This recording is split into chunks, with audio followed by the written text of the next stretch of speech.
देखिए, रमज़ान के पाक पवित्र महीने में हमारे मुस्लिम भाई रोज़ा रखते हैं और इफ़्तार पार्टियों का आयोजन होता है। और ये सिर्फ मुस्लिम भाइयों की तरफ से नहीं, बहुत सारे हमारे दूसरे धर्मों को मानने वाले लोग भी वो इफ़्तार पार्टी का आयोजन करते हैं।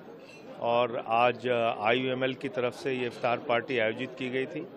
मैं उनकी पार्टी के लोगों को और जितने भी लोग यहाँ इस प्रोग्राम में शामिल हुए उन सबको रमज़ान की मुबारकबाद देता हूँ और सबसे यही अपील करता हूँ कि इस देश के अमन, इस देश की शांति, इस देश की खुशहाली के लिए जब ऊपर वाले से दुआ के लिए हाथ उठाएं तो इस देश में अमन और शांति के लिए भी दुआ मांगें। देखिए, नफ़रत की बुनियाद पे हिंदुस्तान आगे नहीं बढ़ेगा। दुनिया का कोई भी मुल्क नफ़रत की बुनियाद पे आगे नहीं बढ़ सकता।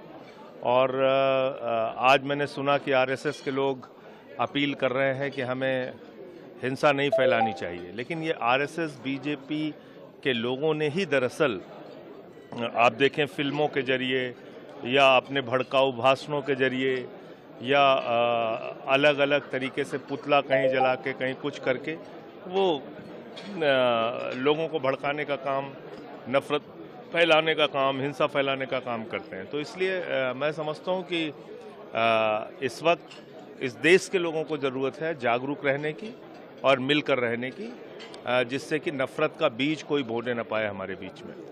देखिए, ऐसा है, मैं तो कह रहा हूँ कि मुग़लों की क्रूरता का भी इतिहास पढ़ाइए, अंग्रेज़ों की भी क्रूरता का इतिहास पढ़ाइए।